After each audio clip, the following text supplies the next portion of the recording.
I am about to tell you a story that is both remarkable and horrifying. I used to work with a guy named John.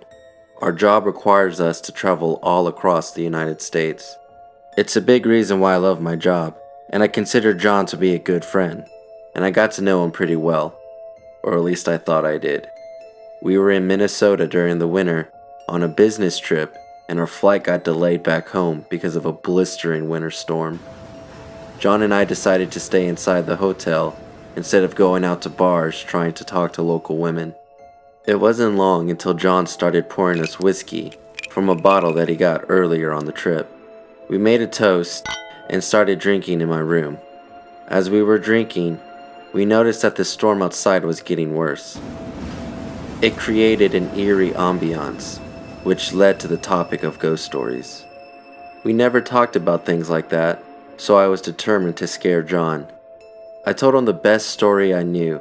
It was about a haunted road, and I thought for sure that it would scare him. But as I finished my story, John just looked at me with a blank stare. It was like he wanted to tell me something, but didn't know how to. So I asked him what was wrong.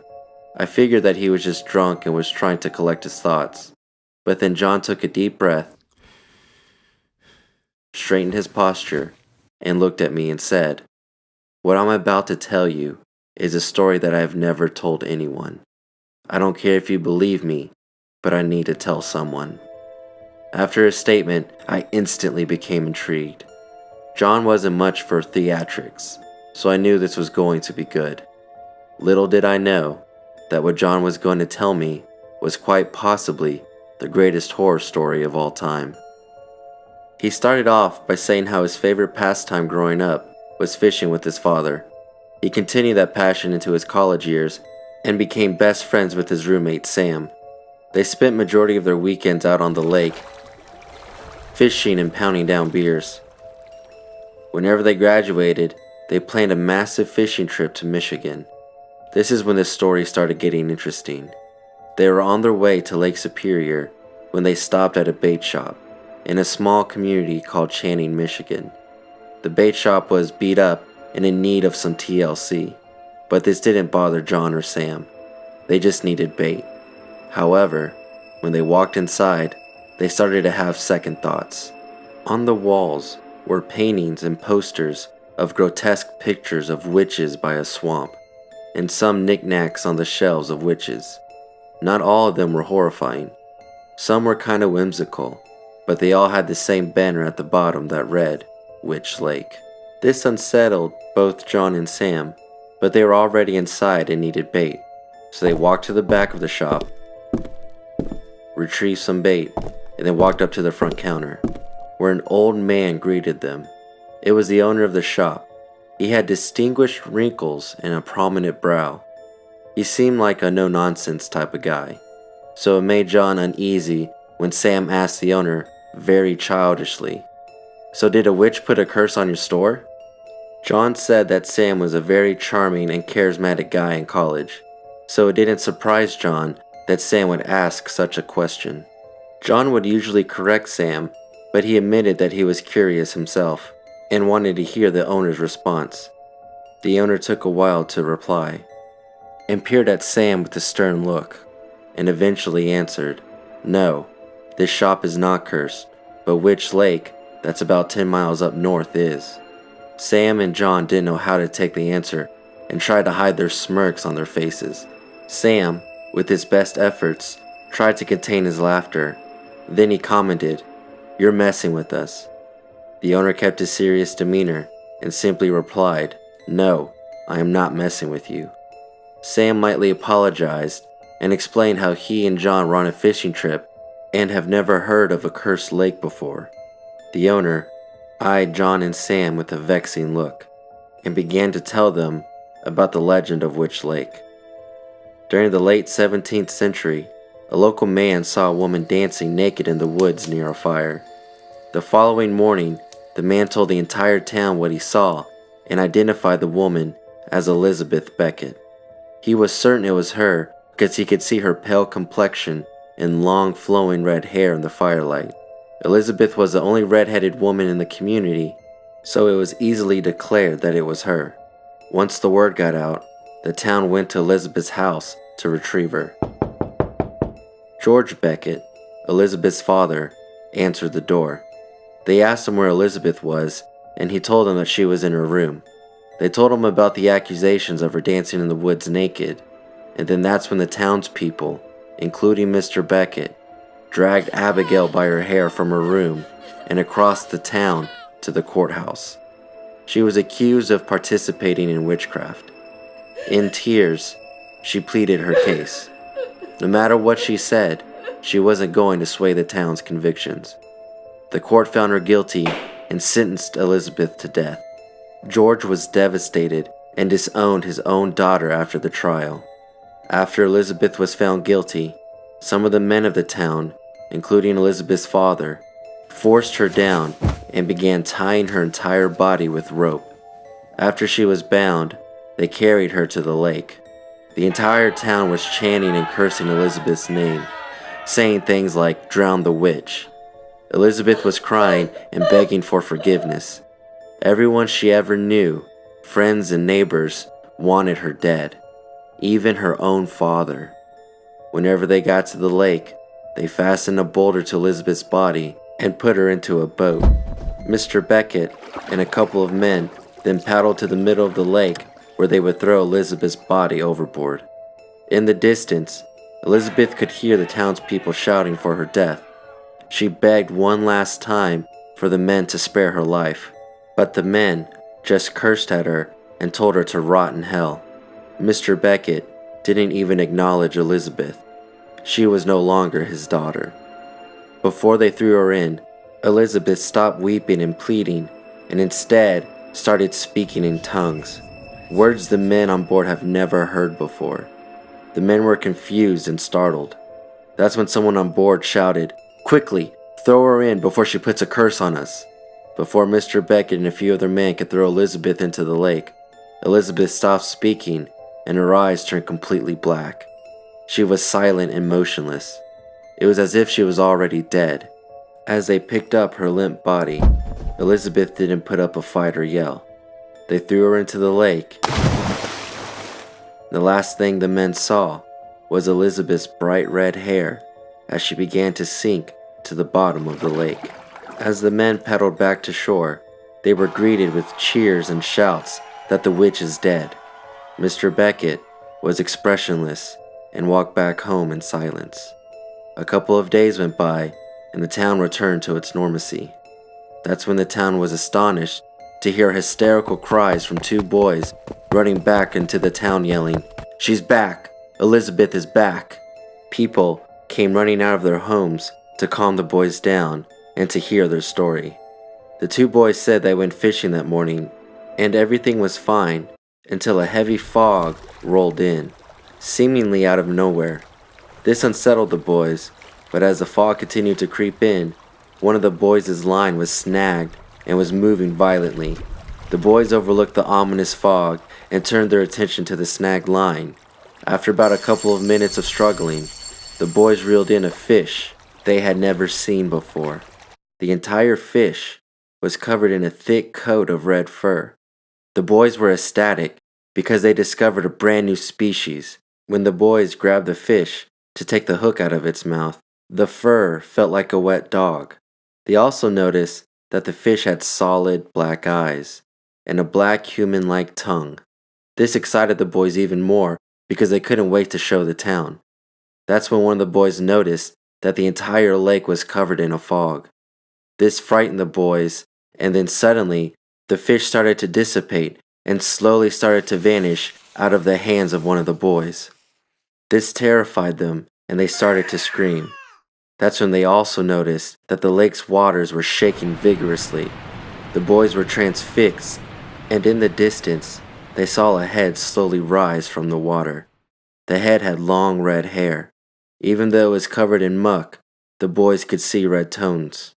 As the head continued to ascend, a woman's body gradually became visible and was standing on the water's surface, barely grazing the surface by her toes. The boys knew that this was Elizabeth. She started to glide across the lake slowly on her toes. That's when the boys ran frantically back to town. After being told the story, some of the townspeople were furious with the boys. They told them that lying and making up stories to scare people was not tolerated, but the boys claimed that they were telling the truth. The following morning, the town would regret not believing the boys. Both of them were found deceased in their beds. Even though they lived a few houses away from each other, the causes of death were the same. The parents of the boys said whenever they opened the doors, their rooms were flooded. Water was everywhere. And then what the parents saw next was gruesome and heartbreaking. Their bodies were bloated and extremely discolored. Their eyes were out of their sockets, and their tongues were swollen and protruded out of their mouths, and their skin was covered in a wax. It was like their bodies had been submerged in water for weeks. The parents could be heard crying and yelling. The guilt of the townspeople was overbearing, and they wanted an explanation. Some of the more intuitive townspeople decided to search Elizabeth's room for possible answers. When they began to search Elizabeth's room, a townsperson noticed that one of the wooden floorboards was loose. Whenever he lifted the floorboard, he found a book. It had pages and pages filled with spells and incantations. None of them were threatening. In fact, majority of the spells were remedies and medicines to common diseases. The last page was the only one that was different from the rest. The whole page was written in Latin, and instead of ink, blood was used. The townspeople took the book to the priest who translated the Latin. He told them that Elizabeth put a curse on the lake, that whoever fishes on the lake and catches the resurrection fish will be marked. Once they're marked, Elizabeth will kill them in their sleep. The only way to prevent Elizabeth from killing you is to make a living sacrifice to the lake once every year. After the owner finished the legend of Witch Lake, Sam and John just looked at each other in disbelief and tried their best to hold back their laughter. The owner was annoyed and could tell they didn't believe him. He gave them their bait and change and warned them not to go fishing in Witch Lake. Sam and John thanked the owner while holding back laughter. They left the bait shop, and whenever they got back into the truck, they couldn't hold back the laughter anymore. They made fun of the owner and started picking flaws into his story. Like, how could someone drown when they're in bed? Even though John thought the story was BS, he couldn't help but be curious at the same time. Fishing at a cursed lake would definitely make their trip more interesting. After laughing and joking, Sam turned to John and asked, "Why don't we pay Elizabeth a visit?" John replied with, "You know I have a thing for redheads." John put the location in on his phone and was surprised to see that Witch Lake was really only about 10 miles north from their location. So when they left the bait shop, they headed straight towards Witch Lake. Whenever they got there, John and Sam were surprised by how welcoming the lake was. It was a beautiful day in Michigan with clear blue skies. They didn't feel threatened or scared at all. They unfastened their kayaks and put them into the lake. As the cold water brushed against John, it sent chills throughout his body. He used to love that feeling. It reminded him of simpler times, when he was young and with his father. They paddled out and noticed an island in the middle of the lake. John and Sam decided that fishing near the island would be their best bet at catching fish. Once they got close enough, they casted out their lines and waited. John couldn't help but notice again about how beautiful the day was, to the point where he almost forgot about the Witch Lake legend. He figured that the owner was just delusional and liked to scare people. Immediately after having that thought, Sam's line was snagged. Sam was hesitant at first, glancing over at John, wondering if he should reel in the fish or not. After a quick moment, Sam said screw it and started reeling in the fish. To Sam and John's relief, it was just a bass. They both started laughing, and Sam shouted out at John, "Sorry, John, she's not a redhead." That's when Sam and John were convinced that the owner was just an old man telling stories, and felt stupid for even believing in the slightest bit of that legend. Sam threw the fish back into the lake and continued to fish. Sam caught 2 more bass and shouted every time he caught one. John didn't catch anything at this point and was getting a little bit jealous. Sam and John were very competitive fishers, and John wasn't going to let Sam show him up. So John decided that he was going to find another spot near the island, not too far off. John paddled a good distance away and casted his line. After waiting for a little while, John became uneasy for some reason. He suddenly felt a cold chill in the air. That's when fear settled back into John. To his horror, he turned around and saw a heavy fog begin to roll in. Then he heard Sam shout, "I got another one!" John reacted as fast as he could and started paddling violently towards Sam. John kept shouting, "Don't reel in the fish, Sam! Don't reel it in!" But Sam couldn't hear him, or was just ignoring John. Sam couldn't see the fog. His back was turned to it, and his attention was on his line. As John reached Sam, he noticed that Sam was really quiet and motionless. John paddled to the side of Sam's kayak and saw the look of terror in Sam's eyes. John knew what Sam was seeing, but didn't want to look. But slowly, he turned his attention to the end of Sam's line, and then he saw it, the resurrection fish. Its appearance was identical to the owner's story. It was covered in a red fur coat with solid black eyes. Under any other circumstance, both John and Sam would be amazed by the uniqueness of the fish, but instead, they just sat there in their kayaks, petrified in fear. It wasn't long until the fish started to deteriorate, and for the lake's waters to shake uncontrollably. Sam and John were trying their best to keep their kayaks steady in the rough waters. Then very promptly, the waters stopped shaking, and they saw her, Elizabeth's head gradually rising from the lake. They could see her red hair entangled with grime. She continued to rise and stopped when her toes were barely caressing the surface of the water. Her black beady eyes were the same as the resurrection fish. She stood there only for a few moments and then started to slowly glide towards Sam and John. This is when they paddled strenuously back to the shore, without looking behind them. John was the first to reach the shore, with Sam only seconds behind him. They both left their kayaks on the shore and bolted to the truck. John turned the ignition on and drove like a madman back to the road. They were both breathing heavily and were yelling in a frenzy. John didn't know where to go. The only place that came to mind was the bait shop, so he drove straight there. Whenever they pulled up, the bait shop was closed and there wasn't a single car in the parking lot. Sam started cursing and yelling. John got out of the truck and began to search the shop. He checked the windows, banged on the front door, and even checked the back, but no one was there. Defeated, he went back to the truck. John couldn't think logically anymore. Everything he thought he knew about the world was shattered. Sam and John both sat in silence, until Sam eventually asked John a question. "What are we going to do?" John was the one that always got them out of trouble by always having a plan. Sam was seeking comfort, and John knew it. John closed his eyes and thought about every detail of the legend.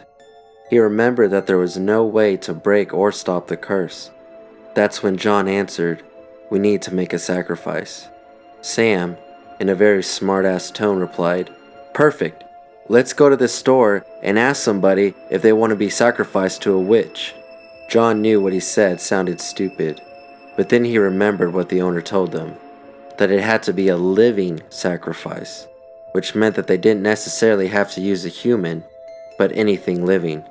So John told Sam that we don't have to kill anybody, we can just use an animal. So John explained that all they had to do was survive the night, go to the pet store in the morning, buy an animal, and throw it into the lake as a sacrifice. That plan didn't really comfort Sam, but at least it was something. John started the truck and drove to a nearby gas station. They filled up the tank and they went inside and bought several energy drinks. After that, they checked into the nearest hotel to wait the night out. Once inside the room, Sam and John turned on the TV and put it on full volume. Then they started to consume their energy drinks. There was no way that they were going to fall asleep tonight.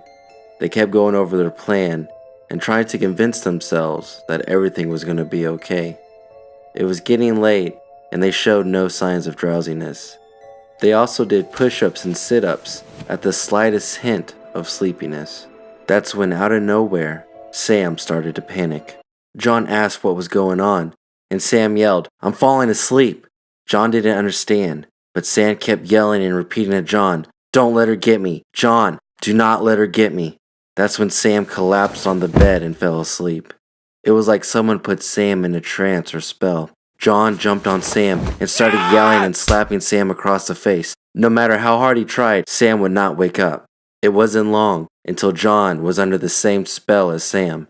Every time he blinked, his eyes got heavier and heavier. He tried his best to fight the sleep, but then he closed his eyes one last time and blacked out. John didn't know how long he was passed out for, but then he felt water splash across his face. He immediately woke up, and what he saw next still haunts him to this day. He saw Elizabeth's body floating horizontally above Sam. She had her hands across Sam's throat, and water was streaming out of her eyes and mouth onto Sam's face. Even though John was horrified, he had to react quick, and he was going to have to save Sam. So he grabbed Elizabeth and threw her away from Sam. She screamed as she hit the wall and dissipated into water. John then very quickly threw Sam off the bed and onto the floor and started performing CPR. John noticed that Sam wasn't breathing. Minutes felt like hours, but John wasn't going to give up on Sam. That's when Sam started coughing up water and woke up frantically. He started screaming and flailing his arms and feet. John grabbed Sam and held him in his arms. Sam was punching John in the chest and repeated, "You promised me you wouldn't let her get me, John. You promised." Gradually, Sam stopped and hugged John back. And for the first time in his life, John heard Sam crying as he held him in his arms. After a while, John found his phone and it said it was 6:15. John and Sam checked out of the hotel and drove to a 24-hour diner. They ate breakfast in silence and waited until the pet store opened at 9 a.m. They bought a gerbil to use as a sacrifice. After they bought the gerbil, they drove back to Witch Lake. They noticed that their kayaks were still in the same place, untouched. The weather was perfect like yesterday, but John didn't let that distract him with what needed to be done. Sam tied the gerbil to a heavy rock and threw it into the lake alive. It wasn't long until they noticed the familiar and forbidding fog.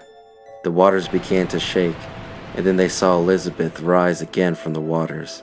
Except this time, she didn't glide towards them. She just stood there staring at them with her lifeless black eyes.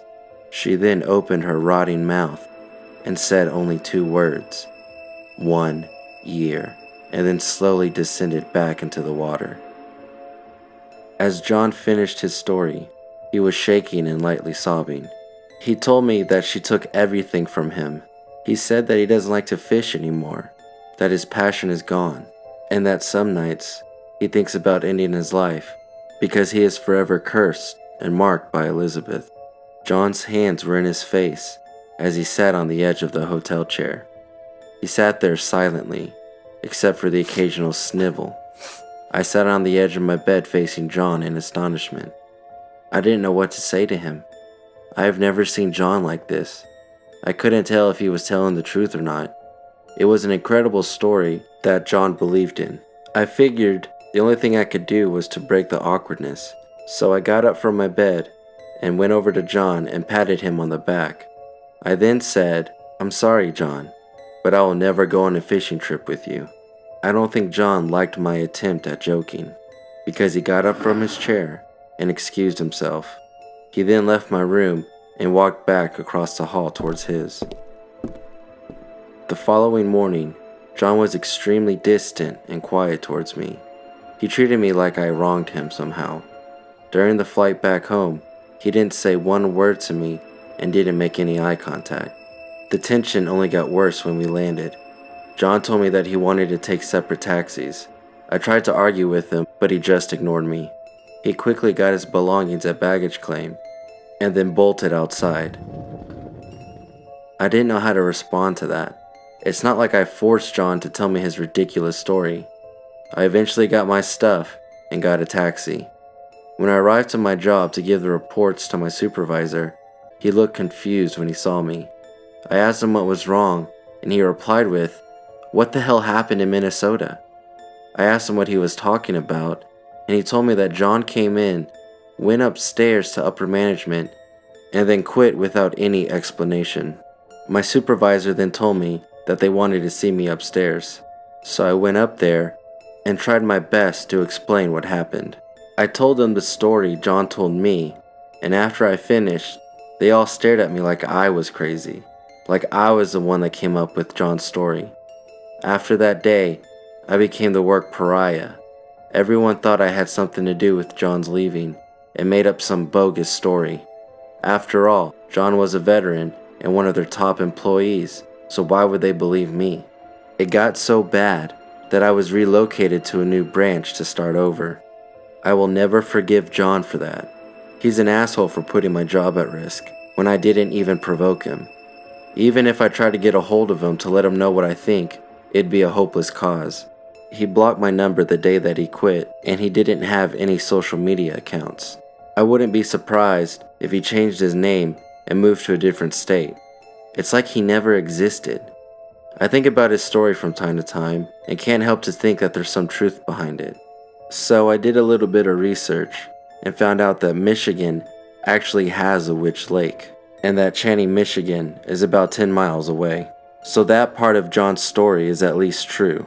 But as for the other parts, I honestly have no idea. So if you're listening to this story, heed my warning. Never go fishing at Witch Lake.